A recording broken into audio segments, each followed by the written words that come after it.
Hello guys, at ngayon po ay mag-update lang tayo sa mga top trending stocks. And of course, don't forget to subscribe sa ating channel and pakipress na rin po yung notification bell para palagi po kayo manonotify sa mga bagong videos na i-upload natin.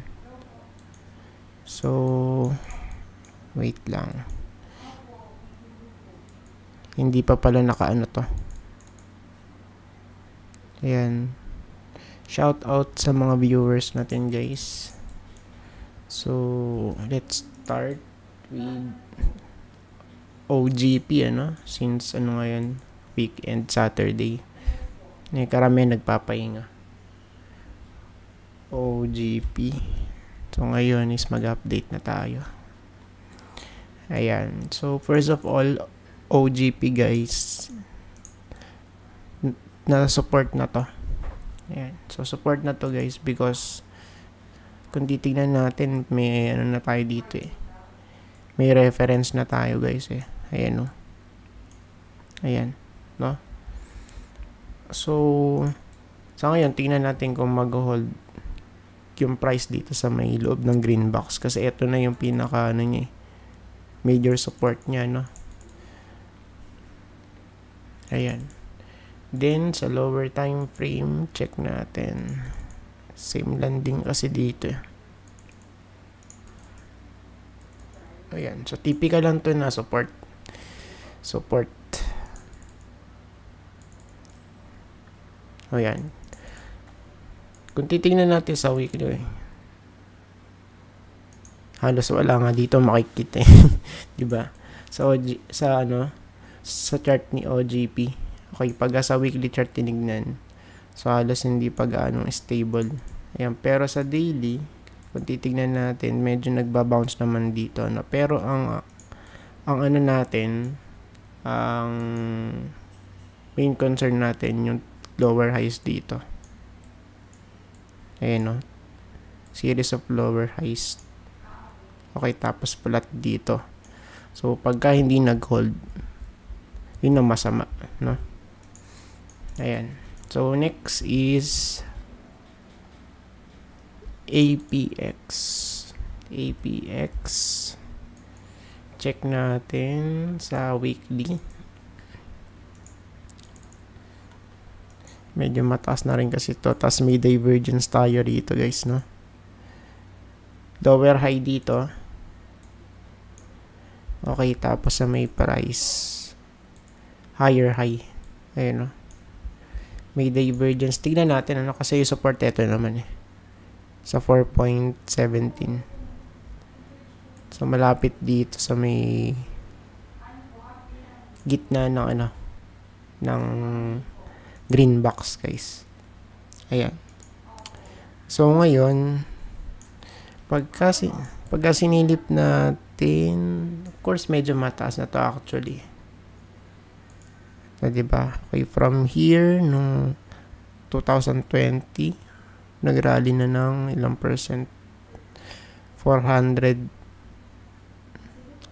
or 500% kung yung peak yung pagbabasihan natin, So, sa ngayon, tingnan natin sa daily chart. Daily chart, may divergence din dito, tapos crossover. So, sa ngayon, ang natin, ang i-monitor natin dito yung support 4.2. Dito guys, area na to po. 4.2. Ayan. Tapos, next,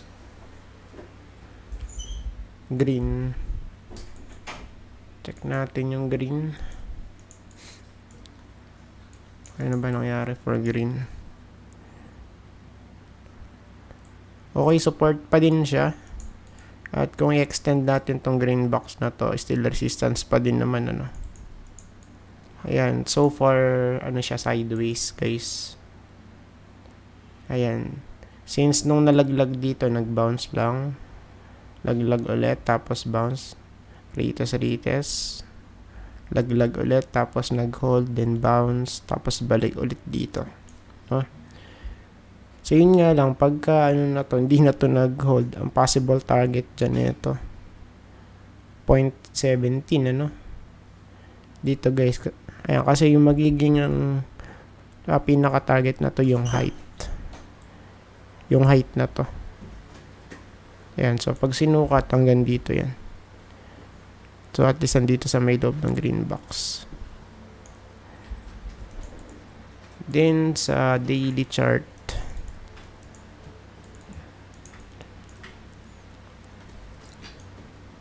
ayan, kung mag-hold naman, so, pwede tayong bumalik dito sa may, ayan,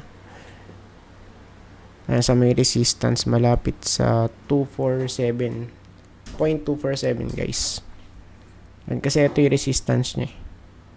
Ayan, plus may confluence tayo malapit dun sa may 200-day moving average. Ayan, sideways to eh. So, it means 50-50. No? Ayan, no? Sideways yan, guys. Okay, pagka di nag-hold, so sa malamang dito, no? Ayan, pero since nasa support, tingnan natin kung magre-retest dito, guys, sa 0.25 at least. Ayan, so sabihin na natin 0.25. Nag-round off na tayo, no? For green.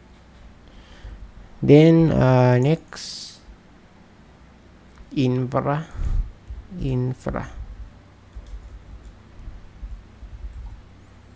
Okay, for infra naman. Okay na ba meron for infra? Okay, trending siya ngayon eh. Sabado na.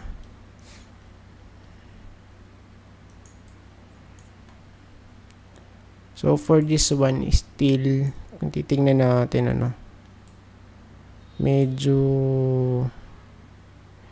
yes, medyo sideways na, mako-consider, guys. Okay. At pagka nag-plot tayo ng support dito at resistance, so ito yung magiging resistance niyan. Dito, guys. Sa area na to. Diyan, no? Okay. So yung resistance andito, 0.58. Then yung support, sa tingin ko dito, guys. Dito. Yeah, dito nga. Support, ayan. So, yung support nandito sa 0.49. Ayan, so medyo sideways siya right now. Kung titignan natin, medyo bouncy rin yung kanya itsura. Ayan, no? Diba? Then, sa daily chart,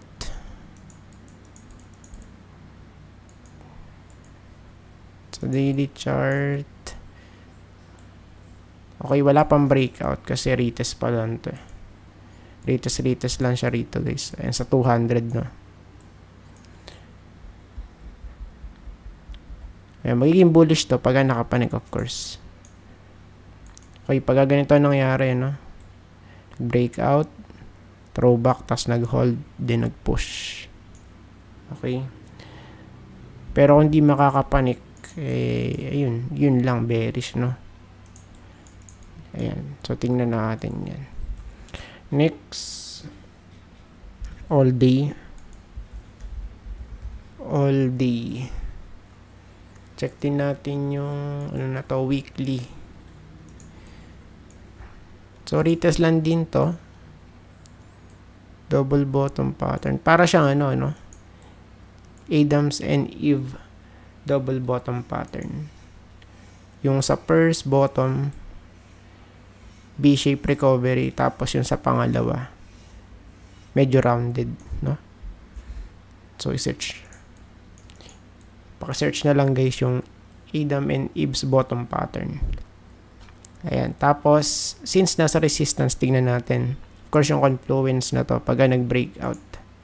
So, sa malamang, pag nag-breakout to, ang next target dito na sa 0.156. Ganyan, tapos pullback, no? Ayan, kasi ito yung neckline niya eh. 0.143, no? Ay, sa loob ng green box na to. Ayan. So, breakout na to. Tingnan natin kung magkakaroon pa ng pullback since nasa resistance, ano. So, yun naman yung ano dito, bearish case for all day, ano. Since fresh breakout to, pwede ring mag-pullback. So, if ever na magpo-pullback dito, pwede. Sa 1, 3, 4. Ay, sa may green box na to. Diyan. No? Ayan. Next. Kaya ano pa ba? Last na to. Ayan, para sa first video natin. Ani. Tama ba? Ani, ano? Ani. So, ito, minsan lang din masama sa trending to, ano? So, ngayon is nasama ulit. Nasama ulit. Typical sideways to, guys. Ayan, sideways. So, medyo bouncy, pero tingnan natin, mukhang malalaglag sa baba, guys, eh. And of course, yung target natin dyan, ito. Sinukat na natin yan before. 0.37 at least. So, it means, pagka hindi na gold sa may loob ng green box, may possible malaglag dito yan. Okay, sa area na to. 0.37 na. So, right now, yung close niya nasa 0.52.